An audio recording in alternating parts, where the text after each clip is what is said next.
welcome to In Our Community. My name is Duon, Zeroun, and I'll be your host today.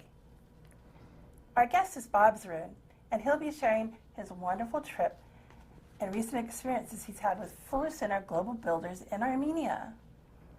Welcome, Bob. It's a pleasure to be here, Duon. Thank you for inviting me today. My pleasure. Could you tell us about Armenia? Armenia is a wonderful country. It's a small country. If you were to superimpose it over California, it would fit very nicely inside California because it's 14 times smaller than California. It has a population of a little over 3 million versus California's 37 million. So although it's not very accessible, it's a wonderful, compact country filled with wonderful things to see. Oh, that sounds very interesting. It is. I did hear once it was the first Christian country in the world. It was. Oh. Christianity was established in 301 AD, and they decided that Christianity would be a better religion than paganism. Because they had originally been a pagan country. And in fact, you can still go to a pagan temple in Armenia. There's still one there in Garni. Wow, that sounds fascinating. Mm-hmm. Now, I understand that this year you visited an undeclared or a UN unrecognized country. Can you tell us more about that? Right. We were in the area of Artsakh, which is owned currently by Azerbaijan. It is if you look on Google Maps, Artsakh is not listed because, as you said, it's an undeclared country. Oh. They're waiting for the UN to recognize it, and although it's 96% Armenian, it is owned by the Azerbaijans. The country would like to be recognized and like to be part of Armenia, but until they are recognized by the UN, they can't be. It's a wonderful country to visit, and we had a great time while we were there. That sounds absolutely interesting. Yeah. That sounds like a very wondrous place to visit. Armenia sounds beautiful, too. Can you tell me more about the Fuller Center Global Builders and about the mission they have in Armenia? Sure. Fuller Center was started by Millard Fuller, and he had helped start Habitat for Humanity. And when he had done that, Habitat was more domestic. He eventually decided that we needed to have something more international, more global. So he went and started the Fuller Center, which reaches 127 countries. Wow. And they build houses, they give zero-interest loans to homeowners, and then they send in teams to help work on the houses. Fascinating. So they're all over the world. Well, in 127 countries. And where are they based? They're based in Augusta, Georgia. Well, is that? Americus, Georgia. Americus, Georgia. And such a small place for such a big, interesting nonprofit. It is. It is. I see you brought a shirt today. You want to show us your shirt? I did. This is a shirt that volunteers can get, and as you can see, it says Fuller Center for Housing, and this one is for Armenia. On the back, I can't read Armenian, but it is translated down below. And this is, once again, a shirt that they hand out to the workers, and we use these as advertising and conversation starters. They work very well. So when you're walking through the streets of Armenia, people can ask what you're doing there. Oh, not just Armenia. I get people asking even here in the United States. That's a great idea. What's a typical trip with Fuller Center in Armenia like? I mean, is it hard work? Could I do it? I mean, can you explain what that work is like? Absolutely. The trips are typically 2 weeks long, and you pay for the trip. you're also asked to bring a few tools, nothing major. And you go to Armenia, and then they have different places that the team leader has made a decision where they want to work. And we go in and have work days. We usually use a team. I've seen them as small as 5 and as big as 15. And the team goes in. You don't need any previous construction skills or contracting skills. You just need to be able to hand a bucket from one place to the other. We use a lot of cement bucket lines.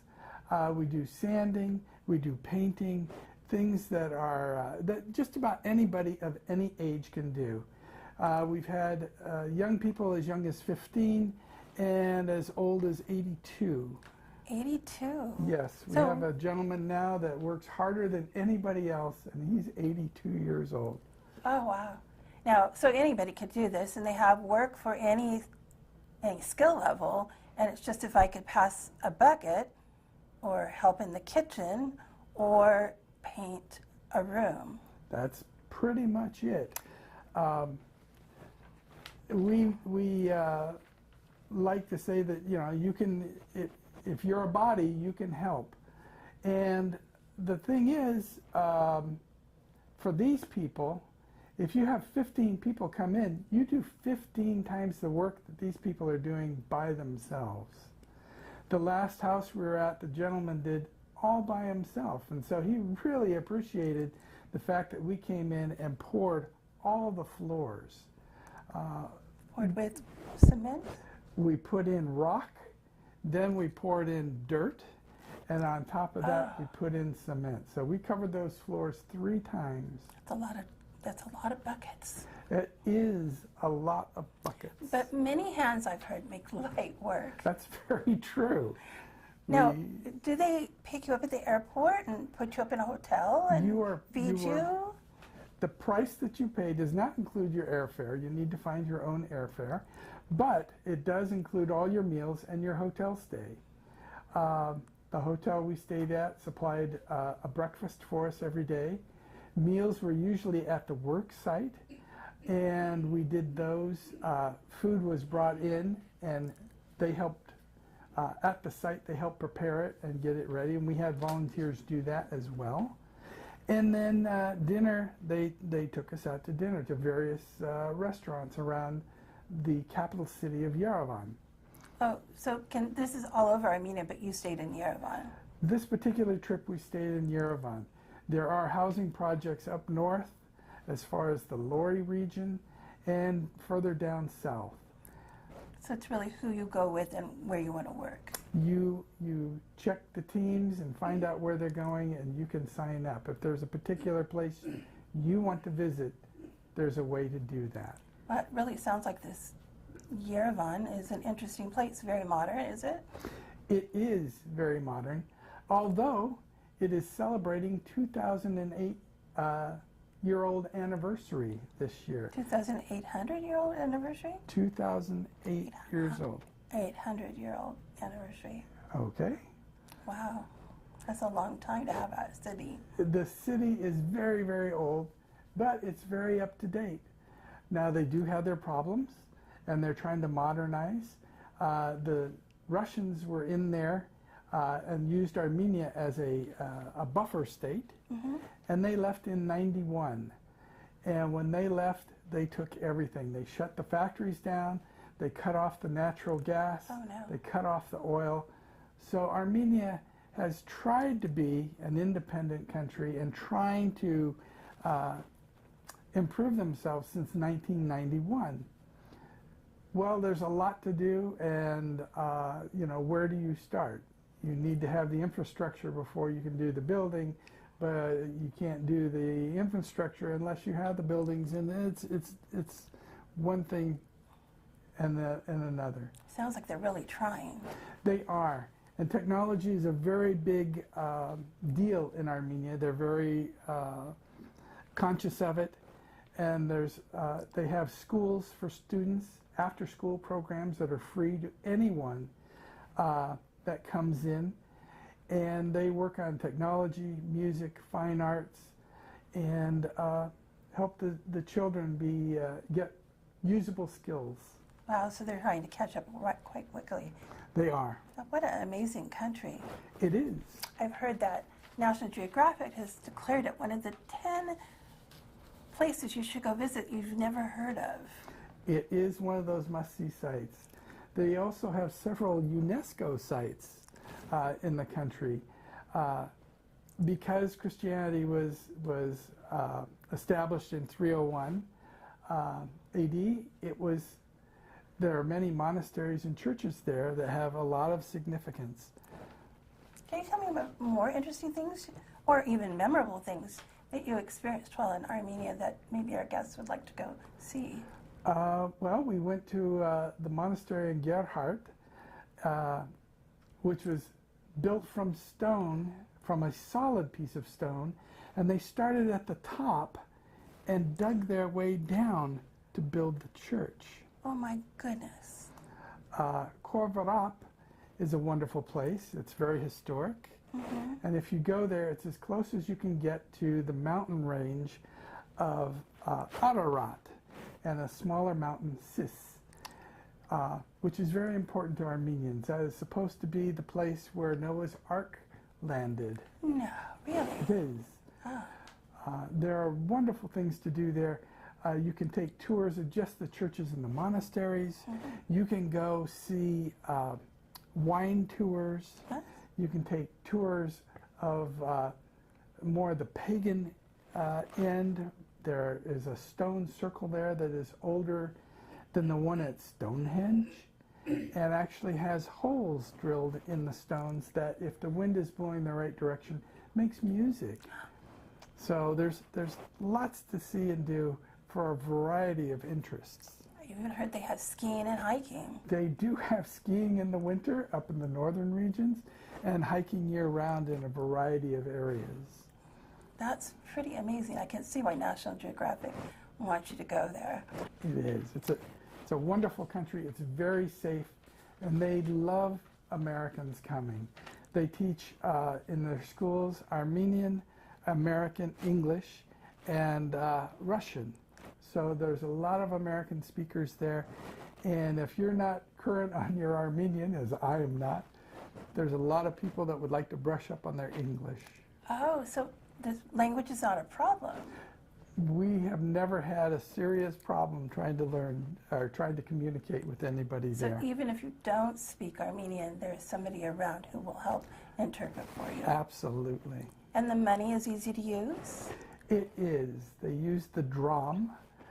They have 1,000 dram note is their smallest note.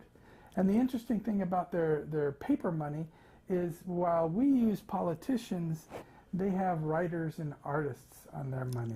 Oh, what a wonderful idea. So, yeah, it's very nice. And I've heard there's statues everywhere. There are statues of everywhere. There's a place called the Cascades that you can go to that has all kinds of wonderful modern art.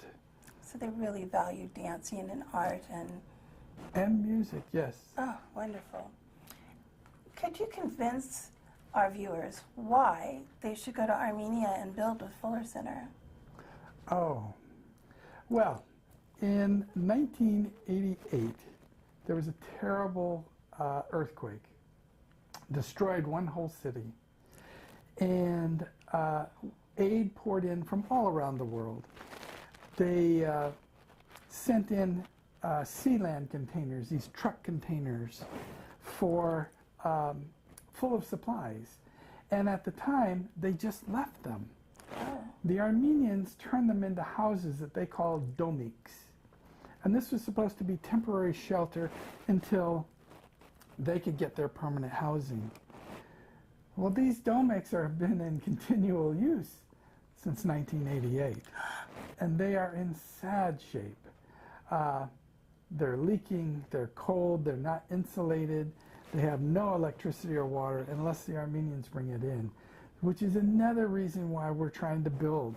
We're working on houses that Armenians may have partially built and couldn't finish, or people that are living in domiks and desperately need something more. These are multi-generational families? Absolutely. I worked on one house where there were 11 people living in a domek, and not much room. The 11-year-old had never lived in a house. Had visited people that had houses, but had never been in a house of their own. But now she has one. She has. How wondrous. I bet she was so much fun to talk to. She was. She's a wonderful little girl. Oh, wow. That's amazing. What draws you to Armenia? Why do you go back?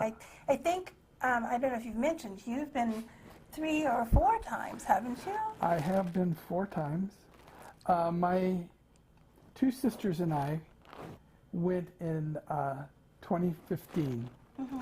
It was the 100th anniversary of the Armenian genocide that started in 1915. This is where the Turks decided they were going to try to eliminate the Armenians. And in the 100th year, my 2 sisters and I decided we were going to come and do something to kind of give back. I'm half Armenian, and I felt a connection there. We went, we helped build, and it was a good feeling. And so I've gone back every year since when I could. I missed 1 year because I had cancer, but I'm much better now, and so I went back this year. And actually this year I took one of my sisters back again, and we went and helped build another house. And it's a wonderful feeling. These people sit there and work alongside you. They don't just stand there and watch you do the work. It's sweat equity. Oh, so they have to help, and they have to show an effort. They help. Their neighbors come help. Everybody's very supportive. That's wonderful. Because if you can lift up one, you can lift up everybody. Oh, so everybody's helping. You figure if they get help, somebody else will get help. Absolutely. Wow, that sounds really inspiring. Besides being a beautiful country, then you're helping somebody live a better life. We are. I bet you come back feeling very spoiled. I do. My daughter has been. She actually went before I did. And one of the things that she had said when she came back was, I didn't realize what poor was. Yes, we have a problem with homeless in our communities. Yes, there's a lot of destitution here. But when you go to a place like Armenia and you find out what homelessness is and want and need is, it gives you a different feeling about it. How has it changed your idea of travel? Well, I used to like to go traveling just for recreation. I've been to different parts of the world, and I used to do it just to go and relax. Now, when I go, I feel I want to do something to give back to the area I'm at. I still love traveling, and I would still go if I could, but if I have a choice of going to Armenia and helping somebody build a house, or just touring, say, the British Isles or UK and just visiting just to visit, this way I feel I'm giving something back to the people. So that's really interesting that you feel this connection to where you're traveling. I do. So when I go with Fuller, do they also tour you around and show you different places? Yes, we don't go there and start working the very first day until we leave. We do intersperse the days. You'll work for 2 days and take a day off. And during those times you get to visit different things. We got to visit the statue of Mother Armenia, which is at Victory Park. And we visited Korvarap, that I mentioned earlier, different monasteries. Wow, that sounds really interesting. So they don't work you to death. You work a little bit, you play a little bit, you work a little bit. Absolutely. And I did hear the hotel has a pool. It did, and a workout room. How relaxing that was. So is Fuller Center based in Emeritus, Georgia? What other things does it have going on in the U.S.? They're actually working in the U.S., although they had originally started out being a more global. When the hurricanes came through, like Hurricane Katrina, originally that's what got them started working domestically and helping our own people rebuild houses because of natural disasters. So they've worked around the U.S., Indian reservations. They've worked on places where hurricanes and tornadoes have gone through. I did hear that. I think that they're working where those tornadoes in Alabama were this last spring. That's true. And they've That's very already true. built several houses to help those people. Built and rebuilt. Oh, that's amazing. Don't they have a bike ride that goes across the U.S. too? They do. Actually, my son and daughter-in-law participated in a bike-a-thon that went from the East Coast to the West Coast. It took them 3 months, and they would ride for a day or two and then stop for a day or two and work on houses, that prearranged places. And they'd worked in different communities and different housing projects. They didn't stay in hotels. They stayed in community centers and schools. They stayed in churches, in basements, in school gymnasiums. Talk about getting to know America. Yes, yes. That must have been quite the experience. It was. So how can our viewers in our community help Fuller Center? And one is volunteer, right? Absolutely. They can volunteer, and that's the real hands-on thing. If you don't feel that at this point in time you could travel, you can always raise funds, jogathons, marathons, GoFundMe pages. You can also fundraise, commercially. So there are all kinds of things you can do. You can also raise awareness, much like this program, going on and talking, or going to community meetings and talking there. Yeah, I find everybody knows Habitat for Humanity, but nobody's heard of Fuller Center. However, Fuller Center seems to have a more really intense reach all across the world. I did hear that they pair up with Heifer International so that some of the farmers in Armenia who are getting houses will then get bees or a cow or a goat to go with that to help with sustainable living. Absolutely. So they can volunteer, they can raise awareness, talk to people about it, fundraise about it. That's amazing. Do you have any final thoughts or interesting things you can tell us about Armenia? As I said, I've done some traveling, not a lot, but I have been traveling around the world. And one of the things I had noticed in Armenia is one Sunday we were walking down an alley, my two sisters and I, and a gentleman was in his backyard watering the lawn. And he walked up and he said, "I heard you speaking English. Are you American?" And we told him yes, we were. And he said, "Thank you for coming to my country." And he went back and started watering the lawn again. And I was just so appreciative of the fact that I'd never been to a country where anybody said, "Thank you for coming to visit me." They appreciated that. Wouldn't that be amazing if we could do that here in America? It would be. One of the things I wanted to mention too that I should have mentioned earlier is these loans that are given to the homeowners.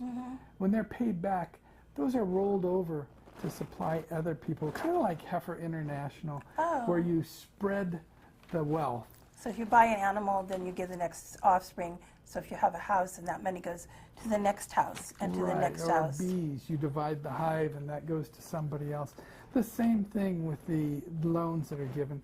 They get back to the company, and Fuller then turns around and donates that to somebody else to get their house in order. Wow, they really have this down.